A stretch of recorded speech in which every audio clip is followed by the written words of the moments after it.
चींटी और एक आलसी टिड्डा रहते थे। गर्मियों के दिन थे। दिन भर चींटी अपनी काम में जुटी रहती, अनाज और खाना इकट्ठा करती। उसकी मेहनत देखकर टिड्डा अक्सर हंसता था।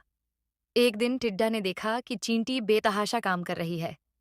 वह उसके पास गया और बोला, चींटी भाभी, तुम हमेशा काम में क्यों लगी रहती हो?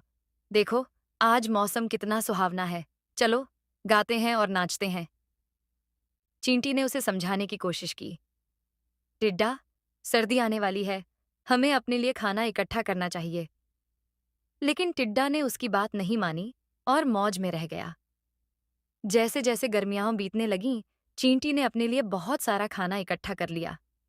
वह अपने घर में आराम से बैठकर सर्दी का इंतजार करने लगी। दूसरी ओर टिड्डा मस्ती में अपने गीत गाता रहा, बिना किसी चिंता के। फिर अचानक सर्दी का मौसम आ गया। ठंड ने जंगल को अपनी चादर में लपेट लिया। टिड्डा अब ठंड से कांप रहा था और खाने की तलाश में इधर उधर दौड़ रहा था। कुछ दिनों बाद भूख और ठंड से परेशान होकर टिड्डा चींटी के पास गया। उसने दरवाजा खटखटाया और कहा, चींटी भाभी, मुझे बहुत भूख लगी है। क्या आप मुझे थोड़ा खाना दे सकती हैं?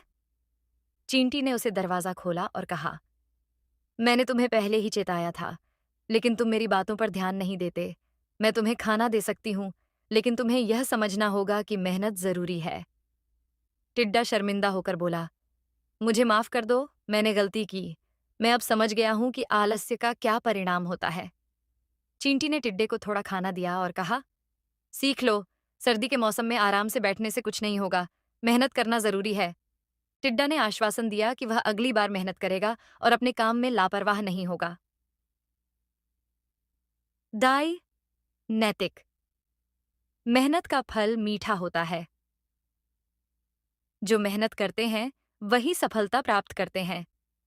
इस प्रकार टिड्डा ने अपनी गलती से सबक लिया और अगले साल से मेहनत करने का प्रण लिया।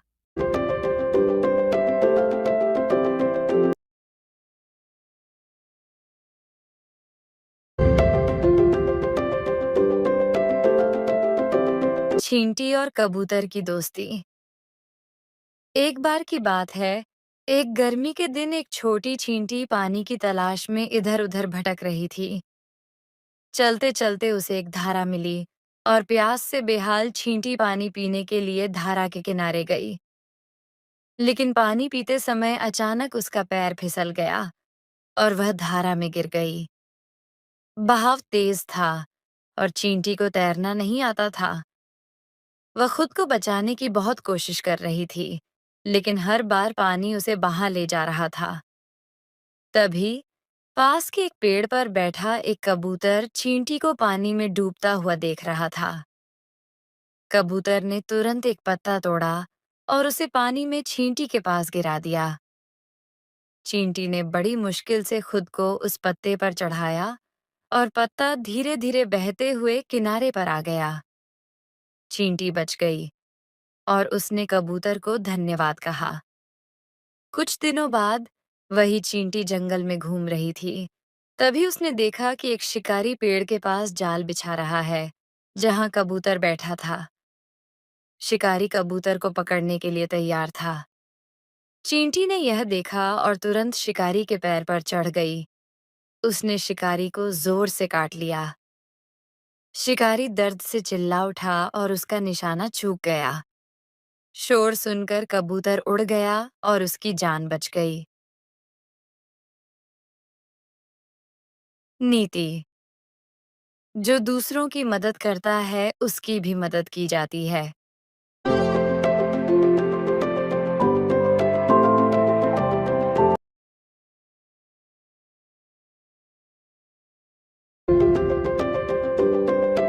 बिन्नी और टोनी की दौड़। हार का सबक। एक बार की बात है, एक छोटा सा खरगोश जिसका नाम था बिन्नी, जंगल में खुशी खुशी कूदता हुआ घूम रहा था। वह हमेशा तेज दौड़ता और कहता, मैं सबसे तेज हूँ, कोई मुझे हरा नहीं सकता। जंगल में एक कछुआ जिसका नाम था टोनी रहता था, जो बहुत धीमा चलता था। बिन्नी ने टोनी को देखकर हंसते हुए कहा, तुम इतने धीमे चलते हो, तुम्हें तो जीतने का सपना भी नहीं देखना चाहिए।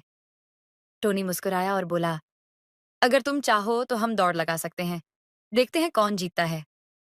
बिन्नी ने सोचा, अरे ये तो बड़ा मजेदार होगा, मैं तो आराम से जीत जाऊंगा। तो उन्होंने दौड़ की शुरुआत की।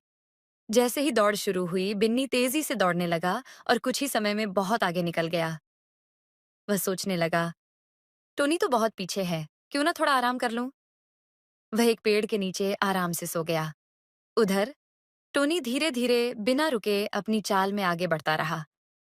वह जानता था कि वह तेज नहीं है, लेकिन उसने हार नहीं मानी। वह चलता गया और चलता गया। जब बिन्नी जागा तो उसने देखा कि टोनी फिनिश लाइन के बहुत पास पहुंच चुका है। बिन्नी ने जल्दी से दौड़ लगाई, लेकिन तब तक बहुत देर हो चुकी थी। टोनी ने फिनिश लाइन को पार कर लिया और बिन्नी को देखे बिना ही जीत का आनंद लिया। बिन्नी ने देखा कि टोनी ने उसे हरा दिया और उसकी आंखों में हार की निराशा थी। बिन्नी ने टोनी के पास जाकर कहा, मुझे लगा कि मैं जीत ही जाऊंगा, लेकिन तुमने ऐसा कर दिखाया जो मैंने सोचा भी नहीं था। मुझे शर्म आ रही है कि मैंने तुम्हारी धीमी चाल का मजाक उड़ाया। टोनी मुस्कुराते हुए बोला, हर किसी की अपनी गति और शैली होती है। मैं धीमा हो सकता हूँ, लेकिन मैं लगातार चलता रहा। तुम्हारी तेजी अच्छी है, लेकिन धैर्य और निरंतरता भी उतनी ही महत्वपूर्ण होती है। बिन्नी ने टोनी की बातों को समझा। बिन्नी ने टोनी की बातों को समझा और कहा, तुमने मुझे एक महत्वपूर्ण सबक सिखाया है। धन्यवाद।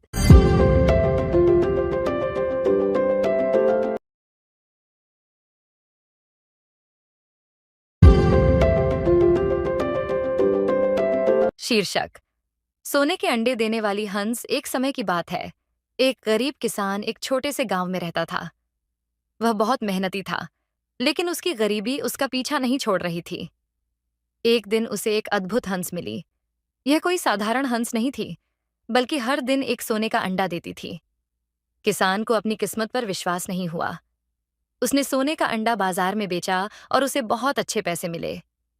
किसान हर दिन हंस से एक सोने का अंडा लेता, उसे बेचता और धीरे धीरे उसकी गरीबी दूर होने लगी।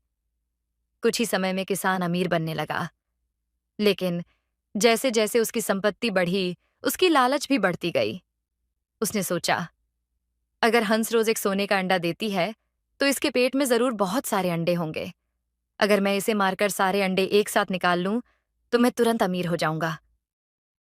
लालच में आकर किसान ने हंस को मारने का निश्चय किया। उसने हंस को पकड़ा और उसका पेट चीर डाला, लेकिन उसके पेट में उसे एक भी सोने का अंडा नहीं मिला। किसान को अपनी गलती का एहसास हुआ, लेकिन अब बहुत देर हो चुकी थी। हंस मर चुकी थी और अब न तो किसान को सोने का अंडा मिल रहा था, न ही उसकी अमीरी बची। अब किसान पहले से भी ज्यादा गरीब हो गया था, क्योंकि उसकी लालच ने उसकी सारी संपत्ति छीन ली थी। शिक्षा, लालच बुरी बला है। हमें हमेशा संतोषी रहना चाहिए, वरना हाथ में आई चीज भी खो सकते हैं।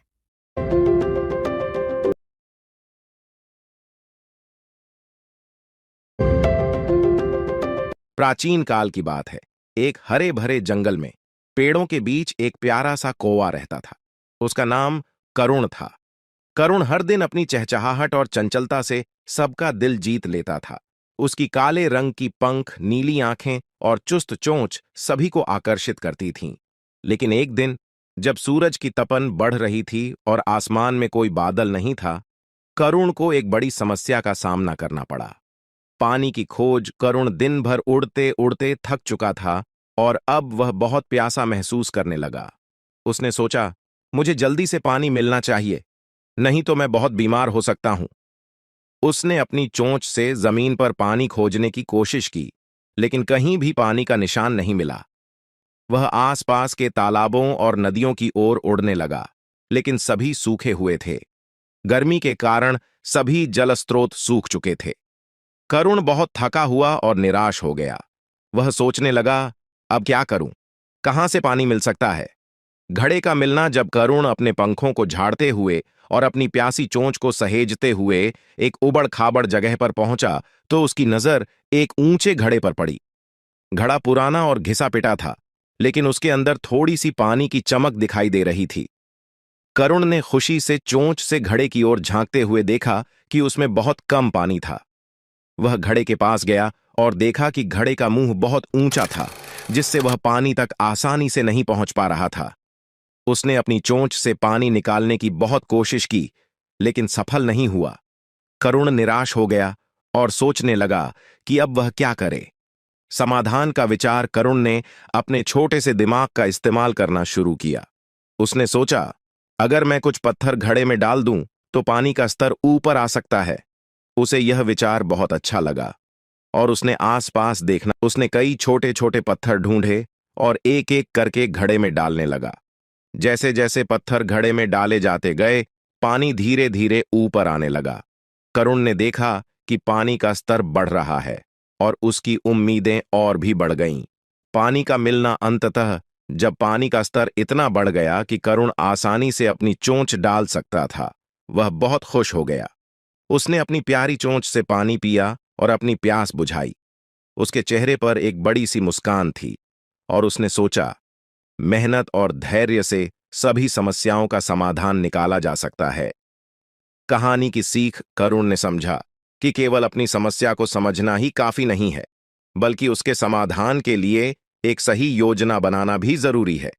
उसने अपनी मेहनत और सोच समझ से अपनी प्यास बुझाई और एक महत्वपूर्ण सबक सीखा कि संकट के समय धैर्य और होशियारी सबसे बड़ा साधन होते हैं। जब करुण पानी पीकर ताजगी महसूस करता है तो वह अपने घर की ओर उड़ता है, खुश एक हरे और भरे जंगल संतुष्ट। में एक मेहनती उसकी यह चींटी और एक कहानी आलसी आज टिड्डा भी रहते हमें थे। सिखाती है कि गर्मियों के मुश्किल दिन थे। समय में हमें दिन भर अपने चींटी दिमाग अपनी का काम में जुटी उपयोग रहती, करना चाहिए अनाज और और खाना धैर्य इकट्ठा रखना करती। चाहिए।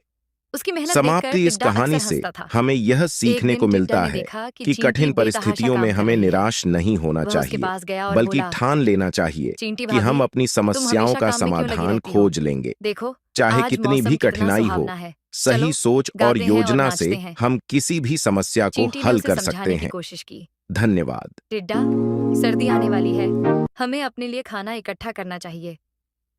लेकिन टिड्डा ने उसकी बात नहीं मानी और मौज में रह गया।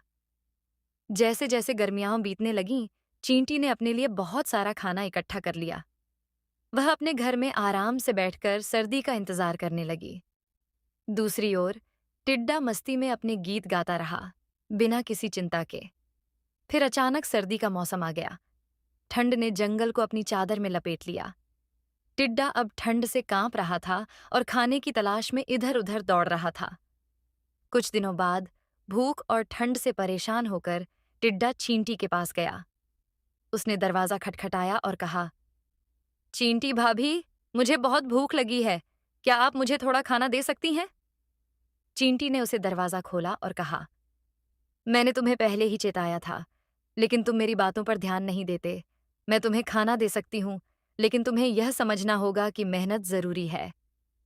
टिड्डा शर्मिंदा होकर बोला, मुझे माफ कर दो, मैंने गलती की। मैं अब समझ गया हूं कि आलस्य का क्या परिणाम होता है। चींटी ने टिड्डे को थोड़ा खाना दिया और कहा, सीख लो, सर्दी के मौसम में आराम से बैठने से कुछ नहीं होगा, मेहनत करना जरूरी है। टिड्डा ने आश्वासन दिया कि वह अगली बार मेहनत करेगा और अपने काम में लापरवाह नहीं होगा। दाई, नैतिक। मेहनत का फल मीठा होता है। जो मेहनत करते हैं वही सफलता प्राप्त करते हैं। इस प्रकार टिड्डा ने अपनी गलती से सबक लिया और अगले साल से मेहनत करने का प्रण लिया।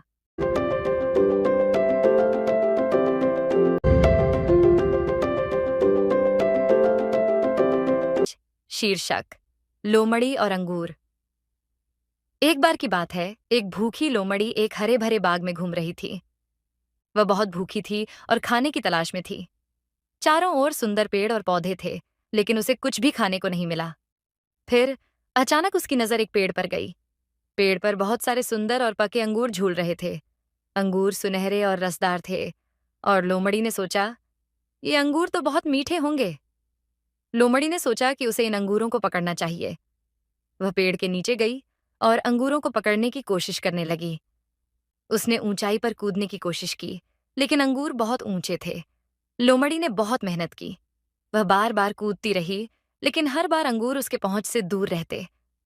थोड़ी देर बाद लोमड़ी थक गई और पेड़ के नीचे बैठ गई।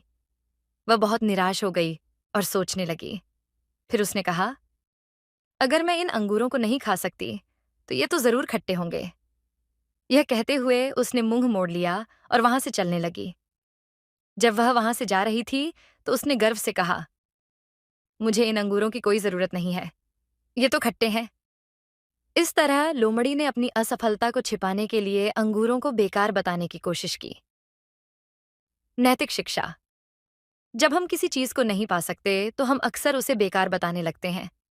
यह कहानी बच्चों को यह सिखाती है कि हमें हमेशा अपने लक्ष्यों के प्रति ईमानदार रहना चाहिए और असफलता के बाद निराश नहीं होना चाहिए।